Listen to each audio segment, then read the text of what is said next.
Well, hello and welcome to another episode of Cut the Card Lunch and Learn series. Hello, Joanna Rincon. How are you doing? I'm doing great, Cedric Lafleur. How are you?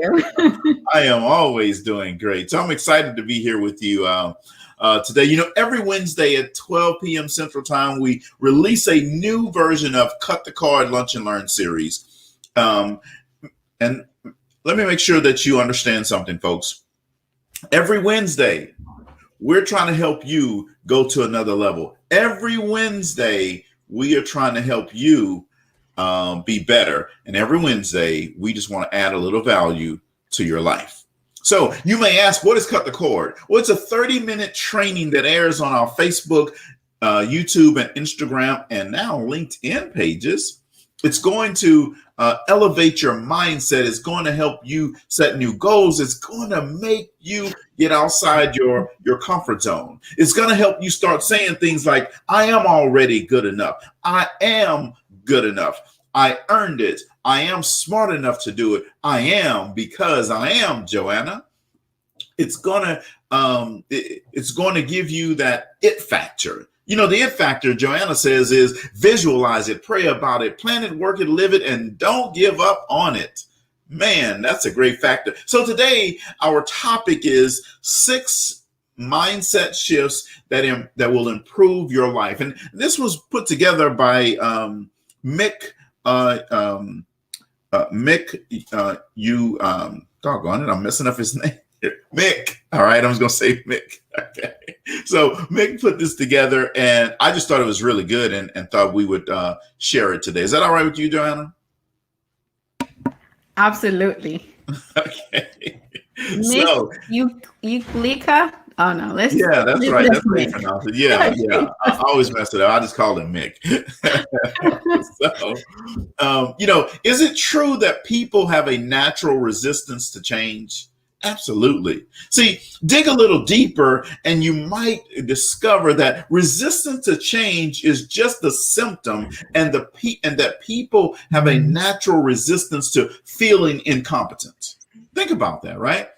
Humiliation is a deep fear we all possess. Every person does. We don't want to feel or look incompetent, and change has the potential to activate that feeling. But what if we conditioned ourselves? Just consider this. What if we conditioned ourselves, Joanna, to feel good about pushing our personal boundaries, right? What if our fear of feeling incompetent was less than our desire to learn something new? Think about that. That just makes you think differently. Like, see, this won't happen naturally. It has to be taught. It won't happen naturally, folks. You have to learn it. It has to be taught. So that means you have to grow. You have to be intentional in order for that growth to happen. And it has to be maintained on a regular basis. See, if not, we will slowly drift back into losing our curiosity. And with that, our vitality. Inquisitiveness atrophies over time. And our natural bent toward laziness is exacerbated by inactivity. See, contentment is a great virtue, but its shadow side is apathy, right? It's natural to grow accustomed to our surroundings. But as John F. Kennedy once said, the time to repair the roof is when the sun is shining, Joanna. See, you don't want to wait till it started raining to say, oh, let me go fix the roof. Okay, so you got to learn to value discomfort, disequilibrium, disorientation. That's where our greatest growth takes place. See, it's in this comfort zone where we grow and we learn. Here's the truth. Discomfort doesn't lead to breakdown. It actually leads to breakthrough. Let me say that again. Discomfort doesn't lead to breakdown. It leads to break through. By avoiding discomfort, we can survive. Stepping into it is how we thrive. So the question is, how do you do this, Joanna? How do we help people do this? How do they do it on their own? Well, they have to develop these 6 habitudes, habits plus attitudes. Let's get running with showing them these 6 things, Joanna. Absolutely. Well, that is a great, it's a great question. And here's number one, Cedric. You see, you need to ask, you need to question the status quo, right? Mm-hmm. And so here's what happens. By doing this, you will be facilitating the skills of critical unlearning. Okay, there's a process that takes place. We need to unlearn these habits, right? And Right. so here are some questions that you need to ask, right? So what do we need to stop doing? What do I need to stop doing? What do we need to leave behind? That's another great question. Yes. What do we need to forget? Also, what do we need to ignore?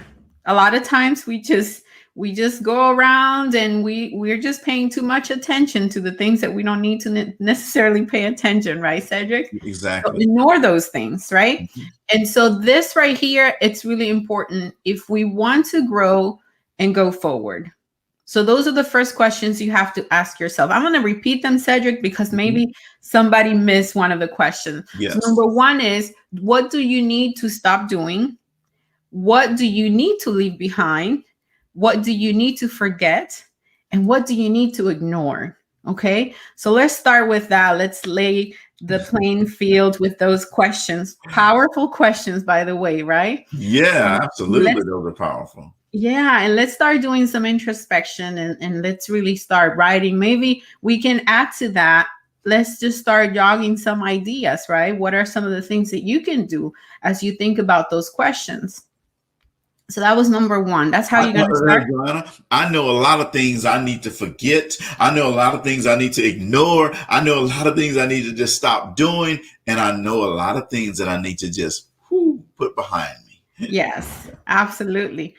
And but here's the thing. What are you doing about that, right? Mm-hmm.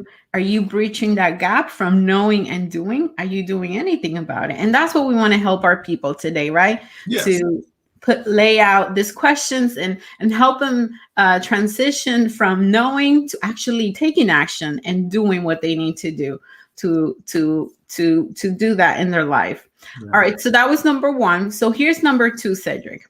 Challenge your assumptions. All right, number one is challenge, question the status quo, and number two is challenge your assumptions. You see, just because that's how we have always done it, it doesn't mean that we should keep doing it the same way. And let me tell you something. That's one of the things that, especially when you go to places where people have been doing that thing for so long and they just running through the motions, right? Mm-hmm. They're going to always say, oh, this is the way we have always done it. And I just hate that because it's just like you can see that people don't want to change. You know, they're not looking forward to challenge themselves. So, you know, this can lead to the bias of experience.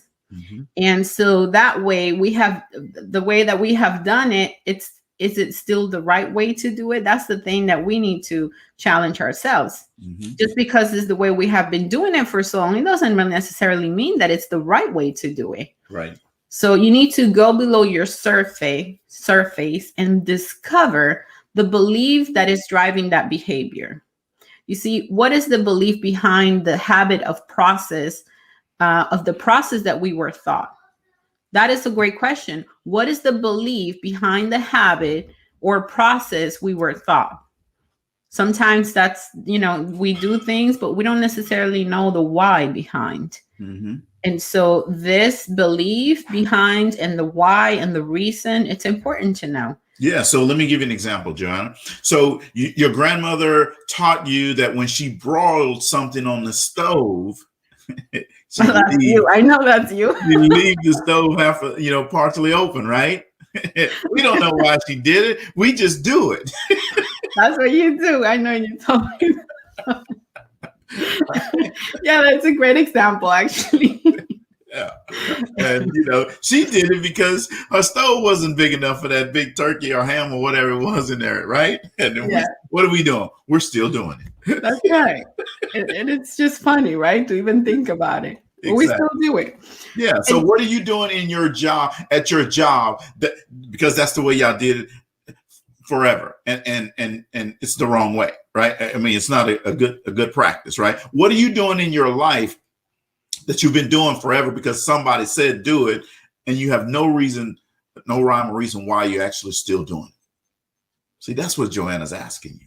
that's right. Yes. And so because here's the thing, even if the belief is right, it doesn't have it doesn't have a different application today. That's what you have to ask yourself. Mhm. Yes, it could be right, the belief of why you started doing that on the first place, but Mhm. does it have a different application today? If it's valid, our commitment, we will go even deeper than that. And Mhm. so if it's not, then we might need to do something innovating. And so those are the things, Cedric, that I think us as human beings, we are creatures of habit. And because we've been doing that thing the same way for so many years, it's hard. It's hard for people to unlearn and relearn, right? And so that's what Right. we need to do. We need to unlearn those bad habits and start learning new habits and new ways of doing things. What is number Absolutely. 3, Cedric? Number 3, Joanna, is try something new. Now, I love this, right? This often leads to something better. Now, I will admit, Joanna, I know you think I try new stuff all the time, but I admit I don't. Sometimes I get stuck, right? But I do like trying new things sometimes, right? Let me give you an example. You know, this computer that I have, this Mac computer that I have, right? It's a whole lot better than that compact computer that I had many years ago. I had to put a floppy disk in, right? So I had to try something new to move ahead, right? So trying something new sometimes leads to something better. Occasionally, it comes through association with others, right? What seemed like an impediment to progress became a breakthrough in efficiency. See, remember that old computer you had, right? Remember all those papers you used to print up, wasting printer paper, right? When you can just send an email. You see, it's a whole lot better, more efficient. You're not killing trees, right? And I know some people out there still love killing them trees, printing up all that stuff. Sometimes it's as simple as trying an unfamiliar food. Now, Joanna, I'm gonna admit right here, I'm not big on trying a whole lot of new foods. I eat the same thing over and over. What'd you eat for breakfast? I ate Cheerios. What'd you eat yesterday? I ate Cheerios. What you eating tomorrow? I'm eating Cheerios. So, but here's what you have to do, folks. I like to try new foods. Do you? I love trying new foods, and just, like, even if you don't eat the whole thing, just trying them and see what they're all about. I'm an adventurous when it comes to food. Yeah. Okay. Yeah. I go to the same restaurant and I'll say, I'm going to try something new today. And I get the menu and I sit there and I go, you know what? What I usually get works. And And I'm really hungry, so I'm not gonna mess up with my hunger. exactly. Listen, I hear you. I loud and clear. I know. But so my question is, how many of you are out there just like me? Right? Now, that doesn't mean that I'm right. Okay. You got to be willing to try new things. You got to be willing to get outside your comfort zone. You have to be willing to go to another level, right? And that's, or how many of you, like Joanna, you like to try new things and try new foods and are very adventurous. Now I'm going to give you a real example, Joanna, where I'm trying new things kind of challenged me. So when I was running part of our global marketing products, I was traveling to Europe. I traveled to Asia, Latin America, Canada, and I was on this 10-day trip. I left from the US and I went to Europe. Then I went to different places in Asia and then flew back in these 10 days. I had 2 suitcases with me. One suitcase was full of my clothes. The other suitcase was full of food. Oh my gosh, Cedric, are you serious? I'm serious. I packed food. I said, just in case there's something, I don't know what it is. So I tell me some of the things that you used to pack in that suitcase. I just want to hear it.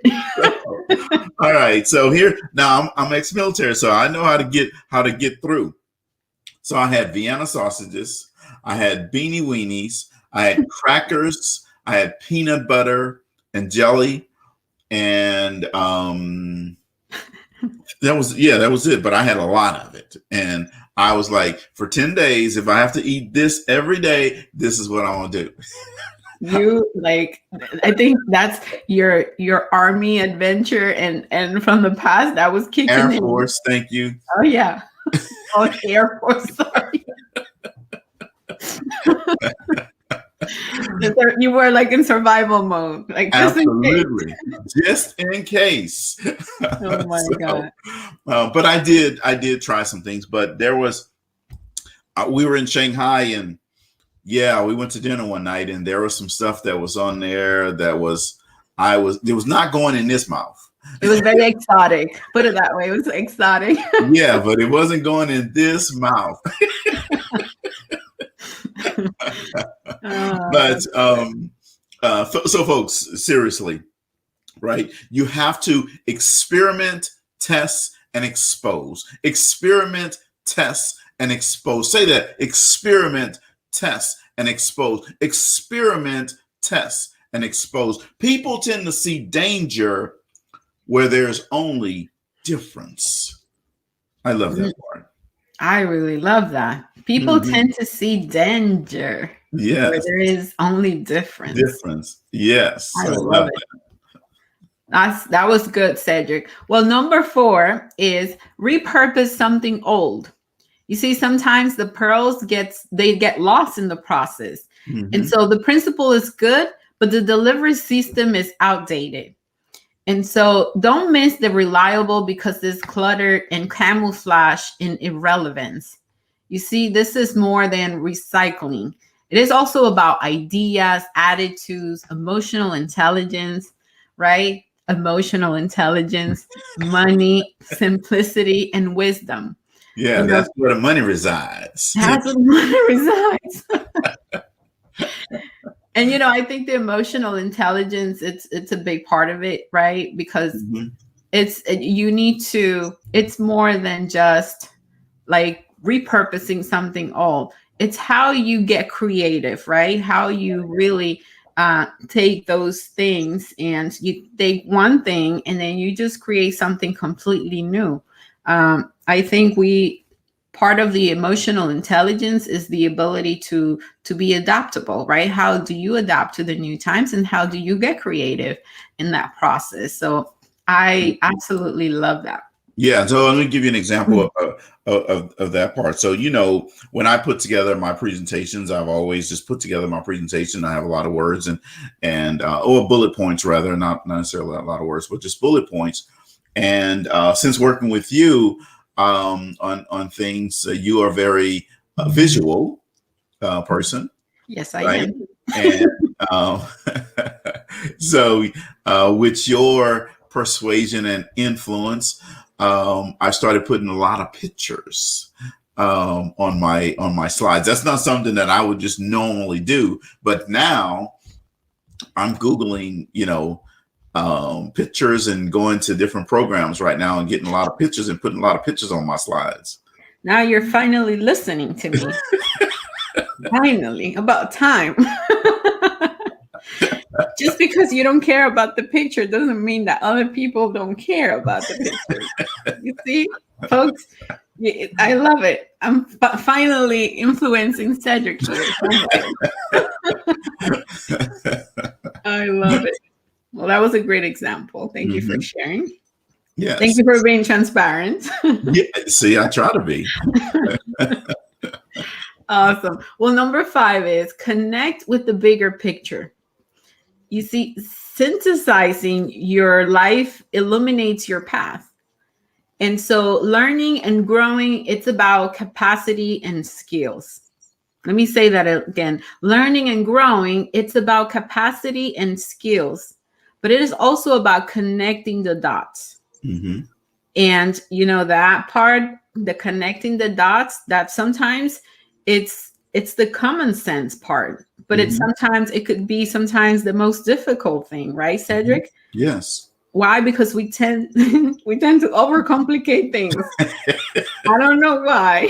Yes, I don't know why y'all do that. I always tell you, keep it very simple. Don't Yeah. overcomplicate it. Yes. Yeah. So when you overcomplicate things, I think that right there, it's a thing that just it prevents you from connecting the dots, from keeping things simple and just moving along. Don't Mhm. make it more complicated than it needs to be.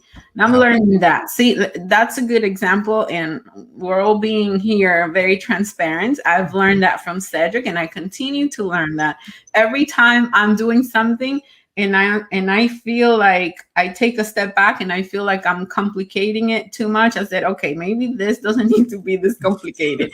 If Cedric would have seen this, he would have said, no, you're getting way too complicated here. This is simpler than you're making it to be. So yeah, so that's how you connect the dots. See, and that it's hard to do without knowing the bigger purpose, Mhm. the bigger purpose of who we are and what we want. Yes. So that's when clarity also kicks in, right? You need Mhm. to be clear about your why, your purpose, and why you're doing the things that you're doing. And Yes. so, that takes learning to a whole new level. And so you're not longer just a teacher, but you are a master teacher. See, that sounds beautiful. You are a master teacher. Absolutely. I always love being a master teacher. Yes. And you are a master teacher, Cedric. Let Well, me say thank you, that Joanna. in I public. appreciate that. So, hey, folks, rewind that part. You heard she said, I'm a master teacher. Okay. You are. You are. I would say a million times. Yeah, Awesome. but that's that's the whole new level that process takes you into. And so we want you not to just be a teacher, but to be a master teacher, just like Cedric is. Yes. Thank you. So we're at number 6 of the 6 mindset shifts that will improve your life. Number 1, Joanna said, question the status quo. Then number 2 is challenge your assumptions. Number 3 is try something new. Number 4 is repurpose something old. And number 5 is connect with the bigger picture. And number 6, drum roll, please. Trust what you know, right? See, trusting what you know gives you the courage to try new things. Here's what I know: the sun will come up tomorrow. What I'm going to go through right now will pass. With one exception, you. See, the world is composed of other people. Be kind. Everyone I know is carrying something, right? The best things in life aren't things. People make mistakes. You get out of life what you put in it. Gratitude is the healthiest emotion and trumps gratification, right? What you focus on becomes your reality, whether it's true or not. The quality of your life is dependent on the quality of your emotions. Bitterness is a downward spiral. I must forgive in order to live. The only difference between a rut and a grave is the depth. Oh man, I like that one. That was good. The only difference between a rut and a grave is the depth. See, developing ourselves includes developing our minds. This does not happen without discomfort and occasional disorientation. This does not happen without discomfort and occasional disorientation. This does not happen without discomfort and occasional disorientation. Just in case you need it one more time, this does not happen, Joanna, without discomfort and occasional disorientation. I love that. That was good. That what you just unpacked there, it's gold. I really think that, a lot of the times we just get caught up in this idea, like everything that you mentioned, the best things in life aren't things. We just have all of these things going in our head, and we miss opportunities, and we miss greater things in our lives because we have the perspective that we have about what success is and what are the great things in life. It's completely it's completely messed up in our head, Cedric. So Yes. that was really powerful, and you know this does not happen without discomfort and occasional disorientation. I absolutely love that. Well, this Yes. was a great show. What do you think, Cedric? I absolutely enjoyed this show today, and I like the transparency that you had. I learned some new things about you, that I'm a master teacher. But I loved your transparency too. So see what you put out, you said it too. What you Yes, put out in the world, that's what you get. So you're giving exactly. transparency, you're getting transparency too. Well, that is awesome. And, gratitude is the happiest emotion, folks. Look at that. Gratitude is the happiest emotion, and it trumps gratification. So Yeah. this has been a great lesson today, Joanne. I mean, I really, really enjoyed it. I could go on for another hour right here, but I know that you're a big corporate executive. You have things to do. Yeah. You got to make another appointment so we can then do another 30 minutes. No, this was great. Well, thank you so much, everybody who tuned in to Cut the Cord today. We really appreciate you. And our goal is to help you and your teams. And we want you to get to a higher level. And we want to hear from you. And so, tell us what we're doing.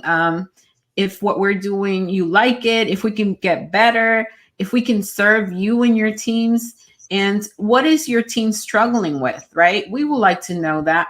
What is it? Is it maybe communication, teamwork, collaboration, maybe creativity, or maybe being authentic? We want to help you, and we want to customize our services to your team's need. And so that's why we want to hear from you. So send us a message. We're going to put the emails on the comments, and just send us an email and put on the subject line, Cut the Cord, and we would love to hear from you. Thank you, everybody who tuned in.